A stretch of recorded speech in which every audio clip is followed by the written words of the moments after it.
Waalaikumsalam warahmatullahi wabarakatuh. Bagaimana kabarnya hari ini, sehat? Sehat. Baik. Mau ngecek hadiran dulu. Kira-kira siapa hari ini yang tidak hadir? Masuk semua, Bu. Masuk semua. Cek kiri kanan bawah kursi mejanya, kira-kira ada sampah tidak? Boleh dipungut dulu sebentar. Sampah.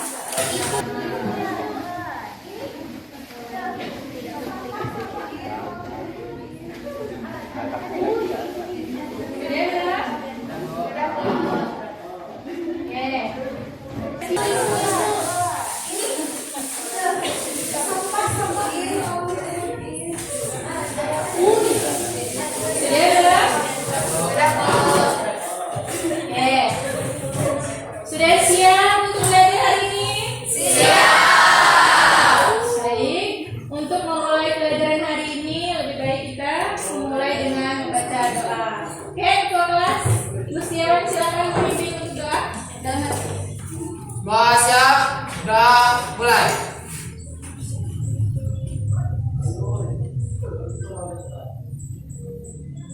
Sudah selesai. Beri salam. Assalamualaikum warahmatullahi wabarakatuh. Waalaikumsalam warahmatullahi wabarakatuh. Baik, materi kita hari ini adalah tentang pendudukan Jepang di Indonesia. Sebelum masuk materi, alangkah baiknya kalian atau kita semua itu dapat mengetahui manfaat dan arti penting belajar hari ini, ya. Oke. Yang pertama, manfaat belajar sejarah. Manfaat belajar sejarah Indonesia pada masa pendudukan Jepang. Yaitu sangat penting karena di samping mendapatkan pemahaman materi tentang berbagai perubahan seperti dalam tata pemerintahan, kemudian ada pemiliteran, tetapi juga kalian mendapatkan pelajaran tentang Nilai-nilai kepemimpinan dan kerja keras dari para Perlawanan dan kemajuan untuk mempertahankan negara dan hak asasi manusia. Iya, ini. Oke, kompetensi dasar hari ini itu adalah menganalisis sifat pendudukan Jepang dan respon bangsa Indonesia. Itu adalah kompetensi dasar pengetahuan. Kemudian kompetensi dasar keterampilannya adalah menalar sifat pendudukan Jepang dan respon bangsa Indonesia dan menyajikannya dalam bentuk cerita sejarah atau resume nanti, ya. Nah, tujuan pembelajaran yang pertama mendeskripsikan proses kedatangan bangsa Jepang ke Indonesia dengan baik. Kemudian yang kedua menjelaskan sifat pendudukan Jepang di Indonesia dengan baik, mengidentifikasi 3 organisasi bentukan Jepang dan menjelaskan dampak pendudukan Jepang dalam bidang politik, ekonomi, sosial, budaya, dan pendidikan. Atau resume, kemudian melakukan presentasi hasil resume tentang sifat pendudukan Jepang dan respon bangsa Indonesia dan menyajikannya dalam bentuk cerita dengan baik. Ya, masih ada yang ingat materi sebelumnya?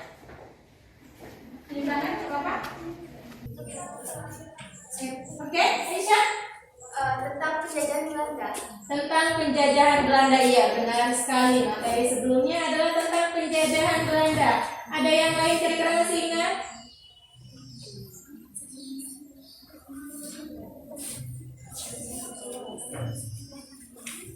Ada? Selain Aisyah menambahkan organisasi yang lain? Tentang organisasi-organisasi yang dibentuk pada penjajahan Belanda. Iya. Di sana ada Bu Tomo, ya. Kasih hubungan atau kaitannya dengan materi hari ini. Materi kita hari ini apa? Pendudukan Jepang, ya kan? Kira-kira apa sih hubungannya? Ada yang tahu nggak? Hubungan kalau kemarin itu kita dijajah Belanda, sekarang kita Jepang. apa hubungannya? Jangan malu-malu, jangan takut salah, karena salah. Oh iya, sama tadi yang bilang? Iya, Rizky sama penjajah. Iya, bagus, saya kasih apresiasi. Oke, Jepang dan juga Belanda ada sama-sama menjajah bangsa Indonesia. Hanya saja tahapannya sebelum Jepang itu Belanda dulu yang menjajah ya. Setelah Belanda menyerah kepada Jepang, barulah bangsa Indonesia jatuh menjadi jajahan negara Jepang. Itu adalah hubungan materi yang sebelumnya dengan materi hari ini ya. Kemudian Ibu akan menampilkan video untuk pembelajaran hari ini. Bisa kalian simak.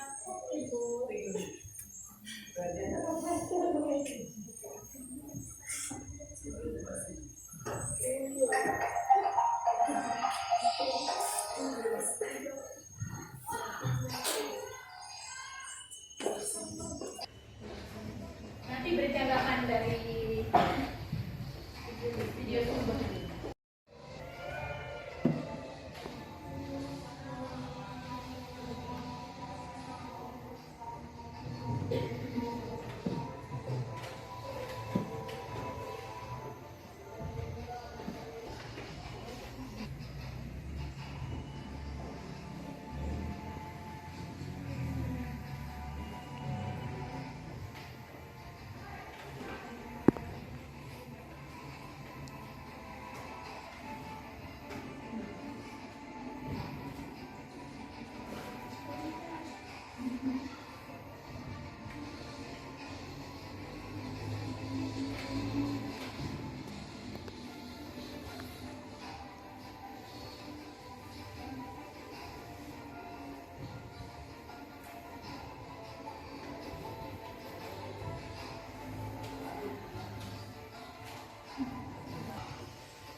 Oke, sudah?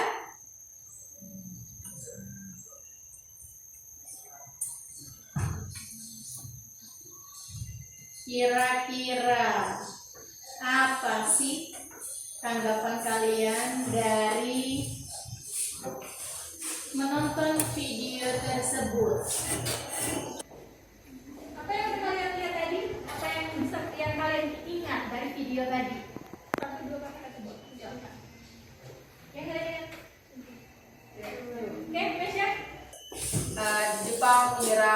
Belanda dan Samarinda. Belanda, Samarinda dan Balikpapan. Oke, Jepang menyerang daerah bagian Samarinda dan Balikpapan. Itu daerah Kalimantan yang bagus, Indonesia. Jawabannya luar biasa. Ada yang lain? Bu. Oke, Weni Belanda silakan. menyerah tanpa syarat pada tanggal 8 Maret 1942. Iya, Jepang menyerah tanpa syarat 8 Maret 1942. Ada yang lain? Bagus jawaban Weni, masih diingat. Yuk. Oke, Metia, silakan. Jepang memasuki daerah Indonesia yaitu di Kalimantan dan dengan mudahnya mengambil alih di daerah-daerah tersebut seperti Pontianak dan Samarinda, dan akhirnya Belanda pun menyerahkan Indonesia ke tangan Jepang. Iya, bagus sekali jawaban Metia. Ada lagi yang lain? Iya. Iya, Metia, maaf dulu. Oke, Aisyah. Setelah melihat video tersebut, dapat disimpulkan kalau misalnya Jepang itu mengambil secara perlahan mengambil alih wilayah-wilayah yang ada di Indonesia dari Belanda. Jepang menyerang Belanda dan Samarinda. Belanda, Samarinda dan Balikpapan.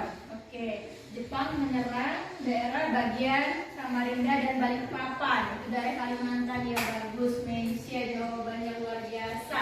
Ada yang lain? Bu. Oke, Weni, Belanda silakan. menyerah tanpa syarat pada tanggal 8 Maret 1942. Iya, Jepang menyerah tanpa syarat. Oke, Aisyah. Setelah melihat video tersebut, dapat disimpulkan kalau misalnya Jepang itu mengambil secara perlahan mengambil alih wilayah-wilayah yang ada di Indonesia dari Belanda. Iya, bagus jawaban Aisyah. Ada lagi yang lain? Jangan malu-malu, silakan. Ada lagi? Silakan.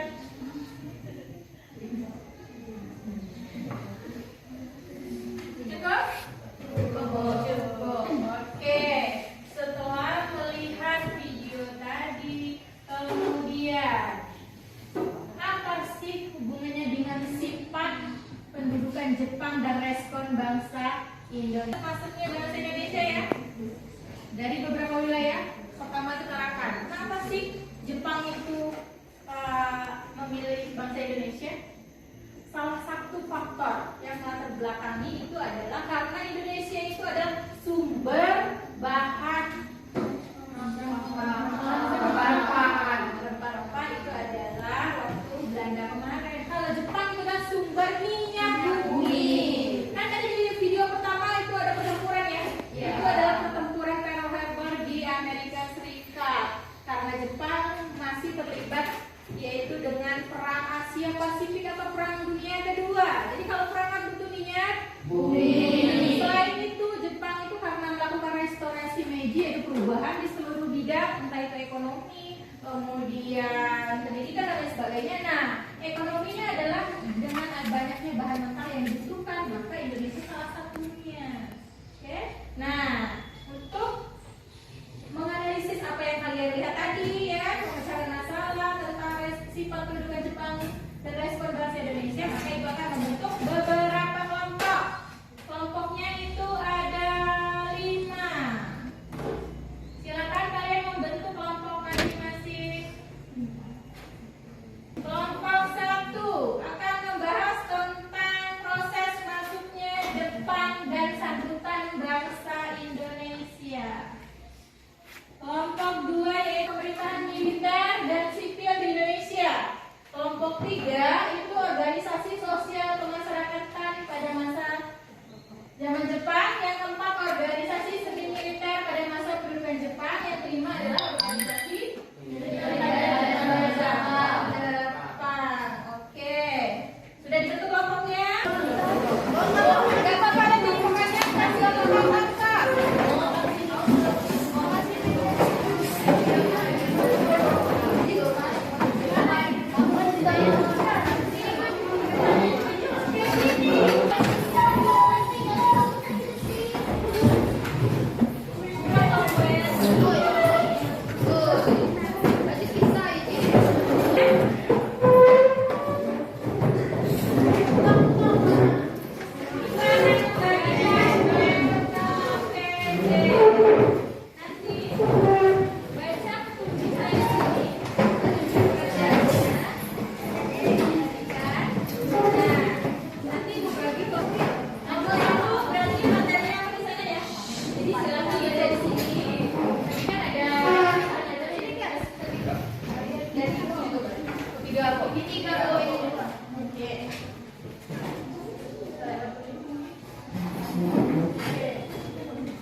baca petunjuknya, kemudian hasil resim dan diskusinya tuangkan di LKPD ya.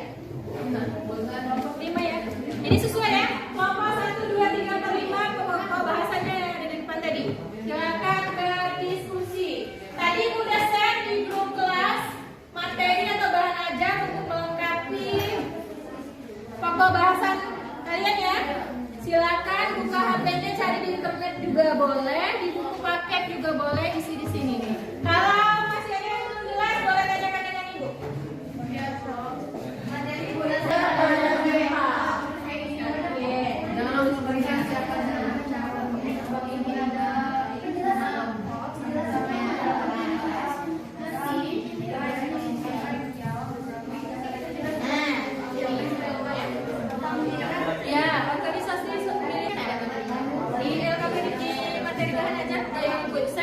ada kan? Kalian tulis di sini kayak ragu. Nanti kalian presentasi ke depan hasil dari ini. Gitu, ya? Ya, ada yang nulis, ada yang nyari di internet, ada yang nyari di bahan edukasi, ada yang nyari bagi tugas. Ada yang ada ditanyakan? Jawabnya di sini.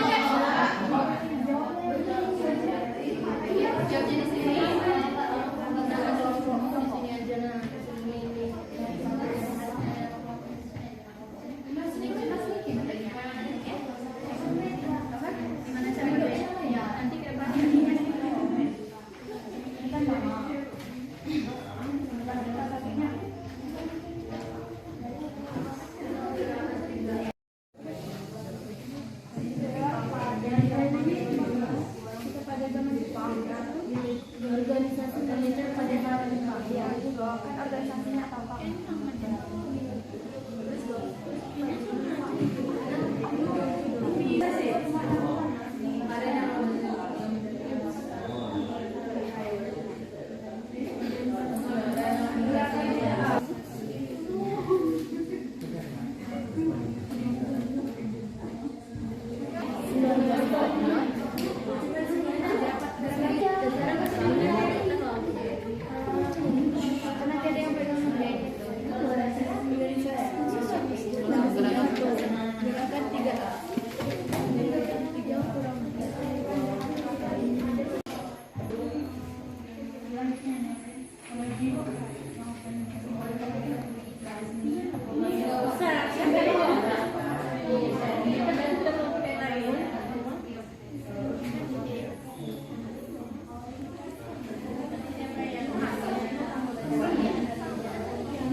Kepolisian Jepang,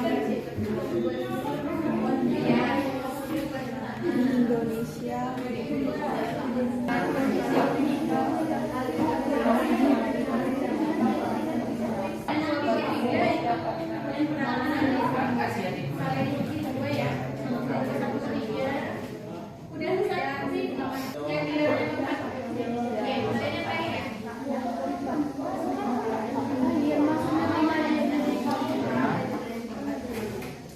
kejadian Belanda selama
Udah juga. Assalamualaikum warahmatullahi wabarakatuh. Waalaikumsalam warahmatullahi wabarakatuh. Di sini kami dari kelompok 2 telah membentukkan pemerintahan militer dan sipil Indonesia. Bermula dari Perang Dunia Kedua, Jepang mulai melakukan gencatan senjata terhadap tentara Belanda di Indonesia. Tentara Jepang mulai menyerbu dan menguasai Balikpapan, Pontianak, Banjarmasin, dan Palembang. Jepang kala itu dengan cepat menyerang pusat-pusat kekuatan utara Belanda di Jawa. Terbukti pada tanggal 5 Maret 1942, Batavia jatuh ke tangan Jepang. Tentara Jepang kemudian bergerak ke arah selatan, lalu ke Jatim. Selanjutnya kota-kota di Jawa yang lain jatuh ke tangan Jepang. Maka pada tanggal 8 Maret 1942, Jenderal terpilih oleh Jenderal Imamura. Penandatanganan ini dilaksanakan di Lesi Jati Subang. Saat itu berakhirlah ini dilaksanakan di Lesi Jati Subang. Saat itu pula berakhirlah penjajahan Belanda di Indonesia. Hal ini memberikan dampak positif bagi Indonesia karena penjajahan Belanda selama 250 tahun telah berakhir. Namun sisi negatifnya, Indonesia berada dalam genggaman Jepang. Berangsur-angsur waktu kemudian Jepang terus mempertahankan kekuasaannya di Indonesia. Demikian penjelasan dari kami. Kami akhiri. Wassalamualaikum warahmatullahi wabarakatuh. Waalaikumsalam warahmatullahi wabarakatuh.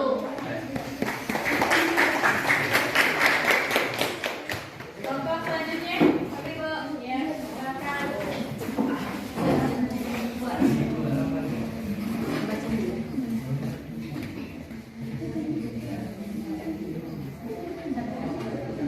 Assalamualaikum warahmatullahi wabarakatuh. Waalaikumsalam warahmatullahi wabarakatuh.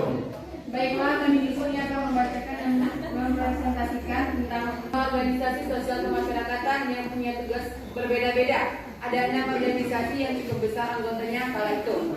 Ada Gerakan 3A, didirikan pada tanggal 29 April 1942. Gerakan 3A mempunyai 3 semboyan, yakni Nippon Pelindung Asia, Nippon Pemimpin Asia, dan Nippon Cahaya Asia.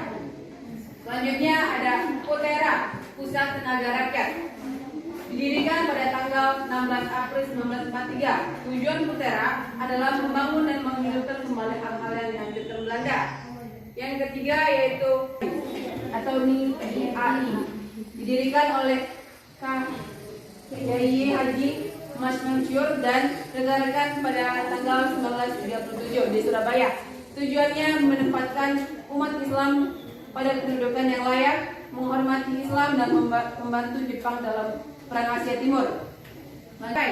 Jawa Hokokai atau Himpunan Kebaktian Jawa pada 8 Januari 1944 dibentuk untuk menumbuhkan pernya. Kebaktian yang dimaksud beberapa yaitu 1. Mengorbankan diri, 2. Mempertebal persaudaraan, 3. Melaksanakan suatu tindakan dan bukti. Yang selanjutnya ada Masyumi, didirikan pada November 1943.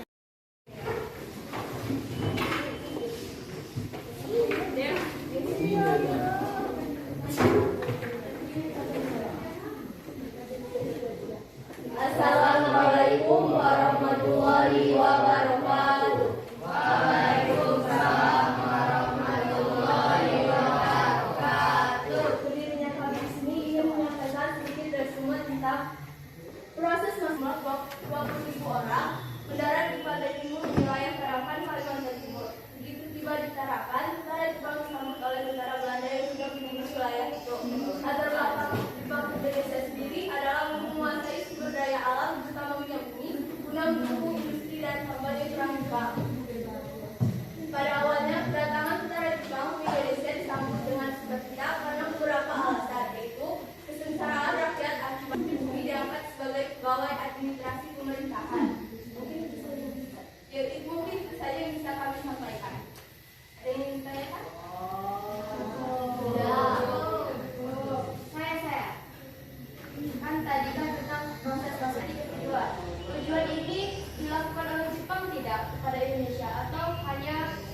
sekedar janji.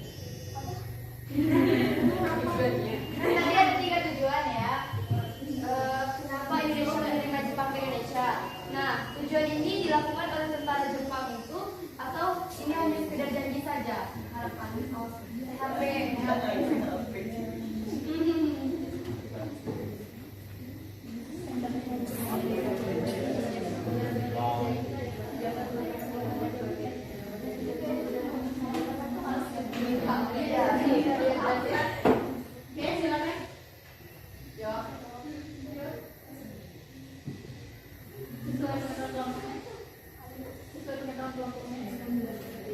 mungkin tujuan itu hanya sebagai harapan saja bagi bangsa Indonesia, tapi tidak dilakukan oleh tentara Jepang. Gimana?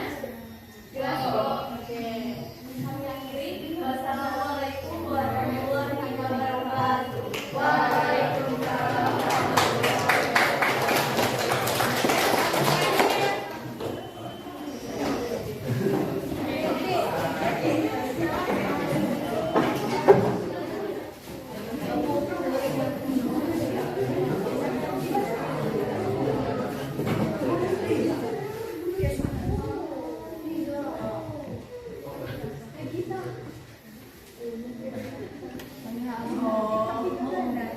Assalamualaikum warahmatullahi wabarakatuh. Waalaikumsalam warahmatullahi wabarakatuh. Baiklah, di sini dari kelompok 4 ingin menjelaskan tentang organisasi seni militer pada masa pendudukan Jepang. Organisasi seni militer Jepang adalah organisasi yang tidak diputuskan untuk melakukan pertahanan secara militer, namun lebih cenderung ke arah keamanan dan ketertiban serta kesejahteraan rakyat. Pelatihan di bidang kemiliteran tetap ada, namun tidak terlalu ditekankan. Organisasi militer sesuai dengan sifat pemerintahan militer Jepang berusaha mengembangkan organisasi militer. Namun untuk memperkuat pemerintahannya, Jepang juga mengembangkan organisasi-organisasi seni militer dan pengarahan para pemuda yang kuat hidupnya. Organisasi seni militer antara lain 1. Semendan atau Barisan Muda. 3. Anggota terdiri atas para pemuda yang berumur 14 sampai 22 tahun. Tujuan utamanya adalah mempersiapkan para pemuda Indonesia untuk membentuk tentara Jepang dalam menghadapi sekutu dalam perang Asia Timur pada perang Pasifik. 2. Kebodan atau Barisan Pembantu Polisi. Anggota Kebodan terdiri atas pemuda yang berusia 23 sampai 25 tahun yang dibentuk pada 29 April 1943. Tujuan utamanya adalah agar dapat membantu tugas-tugas polisi Jepang. 3. Mempersiapkan sebagai gerakan frontal dalam menghadapi serangan sekutu.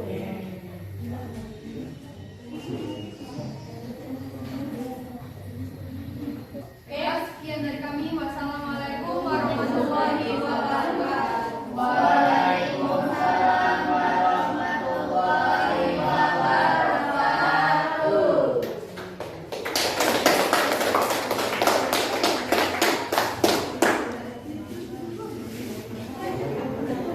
Presentasinya sudah luar biasa semua. Beri aplaus untuk kita semua.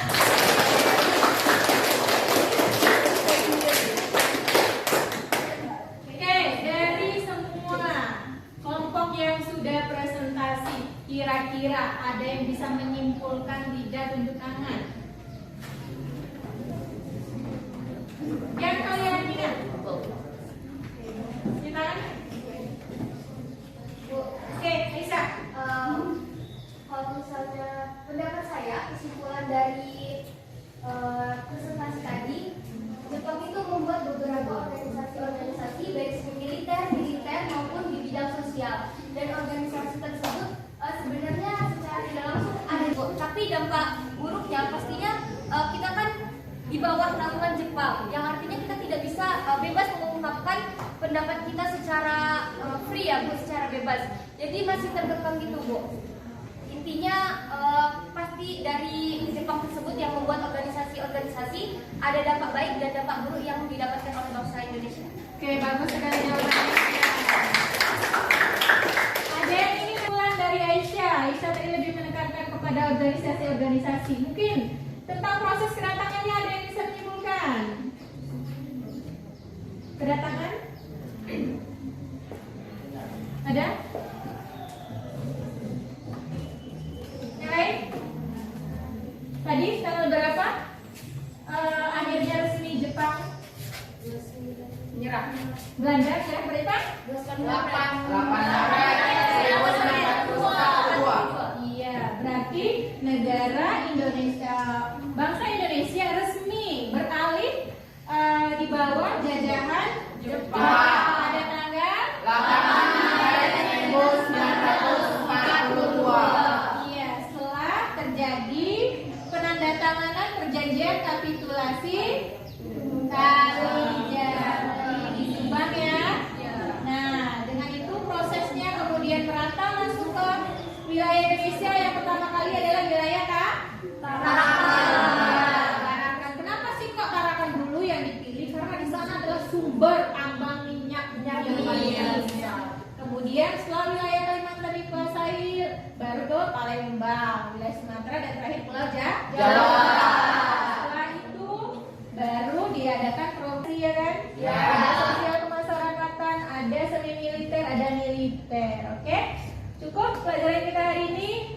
Kemudian kalian silakan nanti di LKPD di bagian terakhir itu ada soal pilihan ganda. Silakan dikerjakan di rumah karena waktu kita sudah habis. Materi untuk minggu depan adalah tentang perlawanan rakyat Indonesia. Oke? Pembelajaran kita hari ini sudah selesai.